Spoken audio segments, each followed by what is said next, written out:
चले आइए प्रश्न संख्या 9 15.2 क्लास 10 वेरी इंपॉर्टेंट क्वेश्चन है। इसको थोड़ा ध्यान से समझना, बहुत शानदार क्वेश्चन है, बोर्ड में आने के लायक क्वेश्चन है। नंबर क्वेश्चन दे रखा है आपके दी गई आकृति में एबीसीडी एक आयत है। ये आपका एबीसीडी एक आयत है। ये आपका क्या है? एक आयत। आयत एबी आपके दे रखी है 10 सेंटीमीटर। एबी भुजा कितनी दे रखी है आपके? 10 सेंटीमीटर। मतलब जो आयत की जो लंबाई है वो आपके दे रखी है 10 सेंटीमीटर। ठीक है। बीसी चौड़ाई यानी आयत की जो चौड़ाई है वो दे रखी है 7 सेमी। आयत के प्रत्येक शीर्ष पर, आयत के जो प्रत्येक शीर्ष है, ये चारों शीर्ष है, इस पर वो कह रहा है 3.5 सेंटीमीटर त्रिज्या के वृत्त खींचे गए। ये 3.5 सेंटीमीटर यहां से लेके ये त्रिज्या, ये आपके क्या खींची गई है? 3.5 सेंटीमीटर का एक क्या त्रिज्या खींची गई। आगे ये कह रहा है कि छायांकित भाग का हमें क्या ज्ञात करना है? क्षेत्रफल। आइए सॉल्व करते हैं। एक चीज ध्यान रखना, जैसे कि ये वृत्त है, ये क्या है? वृत्त। इस वृत्त के 4 हिस्से कर दिए जाए, इस वृत्त के 4 हिस्से कर दिए जाए तो ये आपके 4 चतुर्थांश बन गए। ये पहला चतुर्थांश, ये सेकंड चतुर्थांश, ये थर्ड चतुर्थांश और ये फोर्थ चतुर्थांश। कह सकते हैं कि 4 चतुर्थांश मिलकर एक वृत्त का निर्माण करते हैं। तो हम इस आयत में देखें, ये पहला चतुर्थांश, ये दूसरा, ये तीसरा, ये 4 चतुर्थांश मिलकर एक वृत्त का निर्माण करते हैं। बात समझ में आ गई? चलिए आइए सॉल्व करते हैं। तो अपन लिख देंगे फर्स्ट के अंदर उत्तर में कि 4 चतुर्थांश बराबर होता है एक वृत्त। एक वृत्त कितना होता है? एक वृत्त। प्रश्न में हमें आयत की लंबाई और चौड़ाई दे रखी है। लिख दीजिए आयत की लंबाई कितनी दे रखी है? आयत की लंबाई दे रखी है, लंबाई अपन एबी है, लंबाई कितनी है? एबी, जो दे रखी है आपके पास में 10 सेंटीमीटर। कितना सेंटीमीटर? 10 सेंटीमीटर। आयत की जो चौड़ाई है, आयत की चौड़ाई बीसी कितना दे रखा है? 7 सेमी। कितना सेंटीमीटर? 7 सेंटीमीटर। ठीक है। प्रश्न कह रहा है कि आपके जो ये आयत का प्रत्येक शीर्ष पर 3.5 सेंटीमीटर त्रिज्या के वृत्त खींचे गए। त्रिज्या के वृत्त, तो वृत्त की जो त्रिज्या है, वृत्त की त्रिज्या कितनी है आपकी? 3.5 सेंटीमीटर त्रिज्या आपके दे रखी है। ठीक है। हमें पूछा है छायांकित भाग का क्षेत्रफल ज्ञात करो। किसका? छायांकित भाग का क्षेत्रफल। ये जो अंदर है ना, आयत के अंदर एक वर्ग बनाए हुए, इस वर्ग के अंदर ये छायांकित भाग है, ये हिस्सा हमें ज्ञात करना है। तो आइए सॉल्व करते हैं। छायांकित भाग का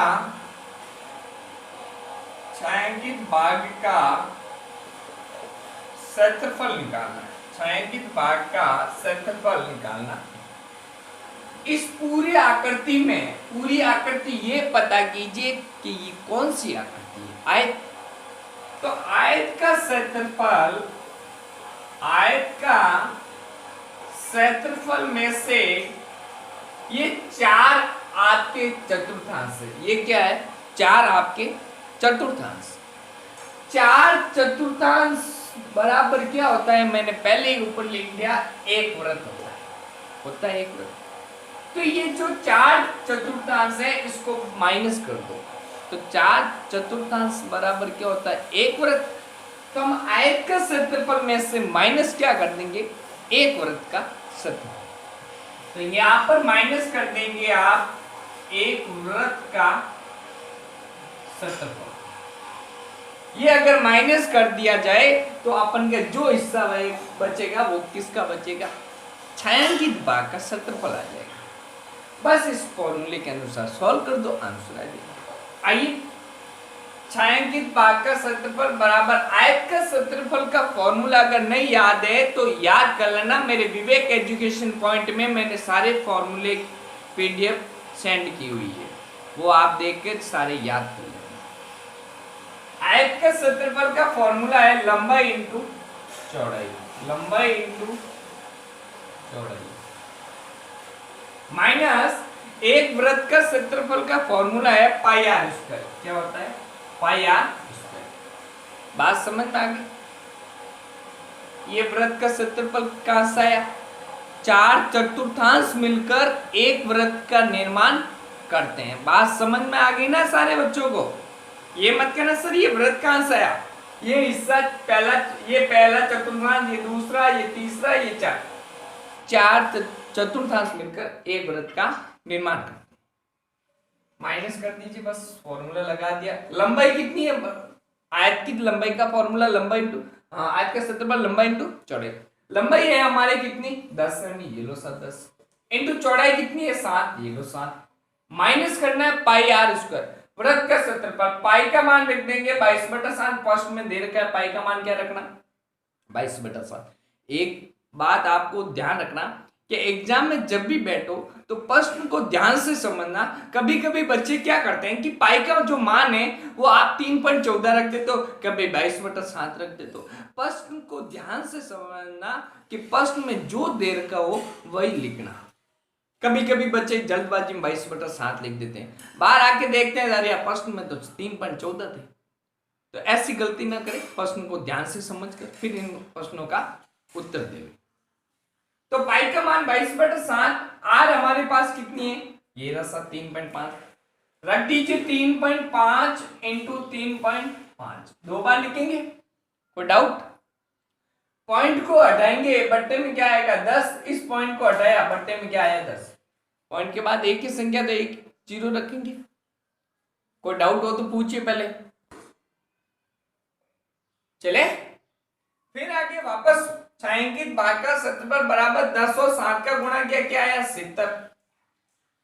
माइनस करना है आपको कि सारे क्या बच गए ऊपर? 22 इंटू 35 इंटू 35, बट्टे में क्या बच गया आपके? 7 इंटू 10 इंटू 10। बस यही शेष बचा। काट दो, कट रहा है तो 7 पंजे 35, 5 के पाड़े से ये कट रहा है, 5 दूनी 10, 2 बार। 2 का भाग 22 में जा रहा है कितनी बार? 11 बार। कोई डाउट हो तो पूछ लीजिए। यहां तक आपको समझ में आ गया होगा सारे बच्चों को? कोई किसी को प्रॉब्लम हो तो पूछ लीजिए अभी तक। और 5 के पाड़े से काटो, ये 5 7 35 और ये 5 दूनी 10। कोई डाउट? काटना बहुत आसानी से, धीरे धीरे काटना, अब जल्दबाजी मत करना, गलत हो जाएगा। आगे चलिए, अब काट दिए तो अपन के पास क्या बच गया? 70 माइनस 70 माइनस, अब ऊपर क्या बच गया? 11 इंटू 7, बट्टे में केवल क्या बच गया? 2। 11 इंटू 7, बट्टे में क्या बच गया? 2। तो अपन इसका गुणा करेंगे तो क्या आ जाएगा? 70 माइनस 77, बट्टे में क्या बच गया? 2। बट्टे में क्या बच जाएगा? 2। अब यदि जगह नहीं है, थोड़ा इधर कर लेते हैं, आगे अपन के पास जगह थोड़ी कम हो गई बोर्ड की। आइए सॉल्व करते हैं। 2 का भाग 77 में देंगे, 2 का भाग ये देंगे तो आपके आंसर आएगा 38.5। तो 70 माइनस क्या कर देंगे? 38.5। 77 में 2 का भाग लगाएंगे तो आपके आंसर आएगा 38.5। अब 70 में से 38.5 को घटा देंगे तो आपके जो आंसर आएगा वो आएगा 31.5। 31.5 वर्ग सेमी। 31.5 वर्ग सेमी, ये आपका क्या आ जाएगा? आंसर। इस प्रकार से ये आपका क्या आंसर आ गया। ठीक है, कोई किसी को